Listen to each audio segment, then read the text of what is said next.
दाऊ जी जाओगे तो बलराम मिलेंगे, और अवध में जाओगे तो सीताराम मिलेंगे। लेकिन कहीं नहीं जाना है, घर पे रहो। क्या करना है लाला?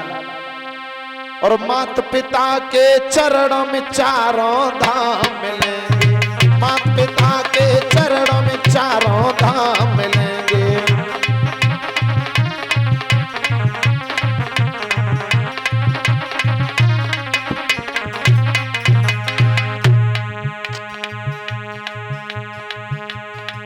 वृंदावन में जाओगे तो घनश्याम मिलेंगे, दाऊ जी जाओगे तो बलराम मिलेंगे, और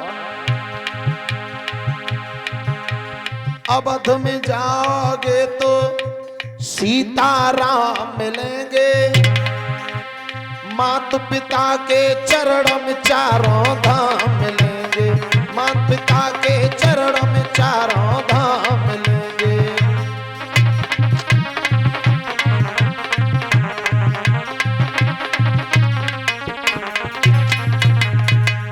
लेकिन जो कलयुग है भैया, जा कलयुग में तुमको उल्टे काम मिलेंगे, जा कलयुग में तुमको उल्टे काम मिलेंगे। दारू पीने वाले गली गली में झंडों बाम मिलेंगे। और लला जयपुर की जेलों में आसाना मिलेंगे।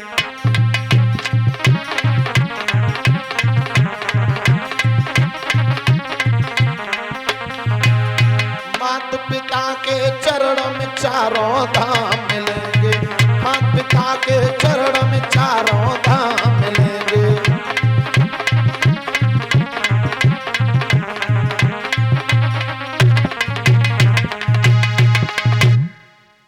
कहीं नहीं जाना है, अपने घर में मंदिर बनाना है, घर में ही रहो, माँ बाप की सेवा करते रहो, तो समझ लो मैंने सब तीर्थों का फल हासिल कर लिया है।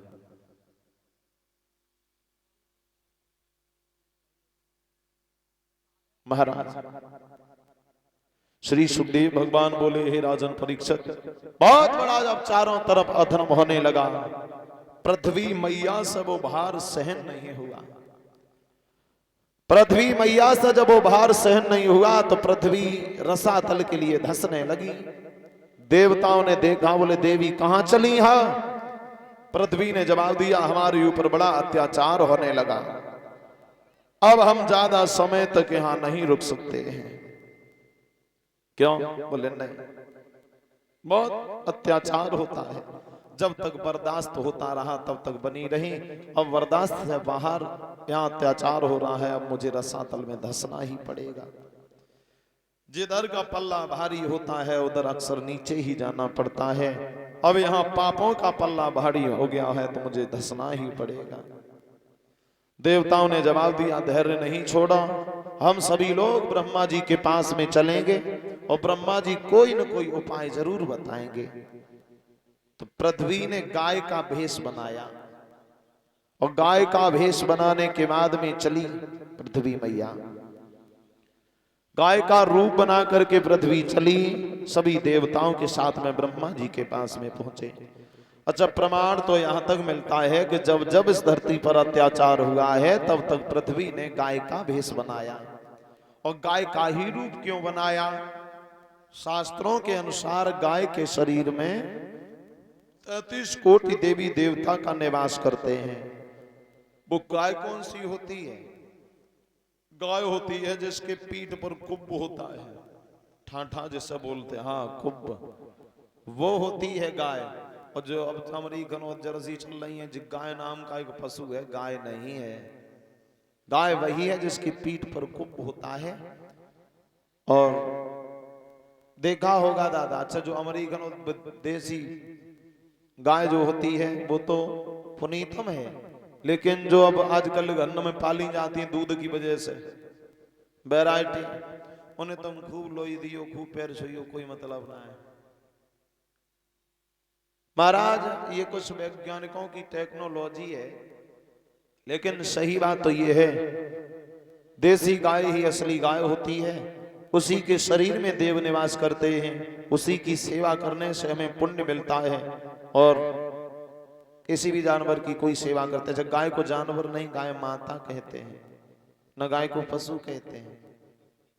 गाय मां, जिसके अंदर सारे देवता निवास करते हैं। और जब पृथ्वी पर अत्याचार पड़ा तब पृथ्वी ने कौन सी गाय का रूप बनाया? अच्छा, एक गाय और होती है जिसका आपने नाम सुना होगा, कपिला। देखिए कपिला गाय, कपिला गाय कहीं भी खड़ी हो उसका शरीर कांपता हुआ नजर आएगा, कहीं भी खड़ी हो या बैठी हो वो कांपती रहती है। तो जब जब इस धरती पर अत्याचार पड़ा, विद्वानों का ये मानना है कि गाय ने, उस पृथ्वी ने कपिला गाय का ही भेष बनाया, जो आज भी पापों की वजह से हमेशा कांपती रहती है। गाय का रूप बना के ब्रह्मा जी के पास में सब देवता समेत मां गाय पहुंची। ब्रह्मा जी ने कहा क्यों आए हो? बोले ये सामने गाय के भेष में खड़ी है, कोई गैर नहीं है, ये पृथ्वी है। इस पृथ्वी ने धैर्य छोड़ दिया, रसातल के लिए धस रही है, तो आप कोई उपाय कीजिए और इसकी समस्या को सुन के समस्या का समाधान ढूंढिए। तो ब्रह्मा ने हाथ जोड़े जवाब दिया, मां गाय से गई, मैया हरि ही हरि सकते हैं पीड़ा, अपने साधन अब बेही हैं, निरबल के बल निरगुण के गुण, निरधन के धन अब बेही हैं। हम कुछ नहीं कर सकते मैया, अगर तुम्हें रोना है तो उन्हीं नारायण के सामने जाके रो, जिन्होंने समय समय पर तुम्हारे आंसुओं को पहुंचा है। देवताओं ने सुना तो देवता वहां से निकल चले। अब मन में ये विचार करते जाते हैं कि भगवान को हम ढूंढे कहां, भगवान हमें मिलेंगे कहां? न जाने क्षीर सागर में होंगे या बैकुंठ धाम में होंगे, भगवान कहां होंगे? तो तुलसी बाबा तो ये कहते हैं कि हरे व्यापक सर्वस्त्र समाना, भगवान तो हर जगह होते हैं। जहां भी भगवान को ध्याओ, जहां भी भगवान का भजन करो, जहां भी बुलाओ, भगवान वहीं आ जाते, कहीं ढूंढने की जरूरत थोड़ी नहीं पड़ती है। अच्छा, भगवान खुद ढूंढते हैं अपने भक्तों को कि हमारा भक्त कौन सा है। कहते हैं विद्वान कि होते आए हैं भगवान भक्त के बस में। भगवान तो भक्तों के बस में होते हैं, और भगवान खुद कहते हैं कि नाना भाते नचायो रे भक्तन ने मोक। बोली द्रौपदी बेचारी अब आओगे रधारी, मोए आस है तुम्हारी अब जाऊं काके द्वारा। जब चीर खिंचा तो मेरी याद आई, तब सुनी टेर नहीं करी देर मैंने, तुरत ही चीर बढ़ाया रे भक्तन ने मोकू, नाना भांते नचायो। जैसे चाहा भक्तों ने मैं वैसे ही नाच गया, जैसे भक्तों ने बुलाया मैं वैसे ही चला गया। अच्छा, कभी कभी लोग ये भी कहते हैं कि भगवान, लोग कहते सबका मालिक एक है, फिर अलग अलग क्यों है? कहीं कन्हैया, कहीं राम, कहीं नारायण, कहीं शंकर, कहीं कुछ, तो ये सब अलग अलग क्यों है? जब सबका मालिक एक ही है, फिर ये सब अलग अलग क्यों है? कोई चक्रधारी है तो कोई धनुषधारी है, क्यों है? तो एक महात्मा जी थे, महात्मा जी, तो महात्मा जी किसी गांव में गए, किसी गांव में महात्मा जी गए, तो महात्मा जी को लोगों ने देखा तो बड़े प्रेम से प्रणाम किया, बैठा लिया, सम्मान किया। अच्छा, गांव के कछु दो चार लोग नास्तिक रहे, नास्तिक यानी जो भगवान को मानता ही ना है थे, भगवान होता ही ना है। तो कुछ लोग नास्तिक रहे, बेहू आए गए। बाबा जी से लोगों ने कहा कि महाराज जी आप आ गए हैं तो सत्संग हो जाए, आपको सुनाओ। बाबा जी ने हाथ जोड़े जवाब दिया, हम तो रोज सुनाते ही रहते हैं, आज तुम लोग कुछ सुनाओ, हम सुनेंगे।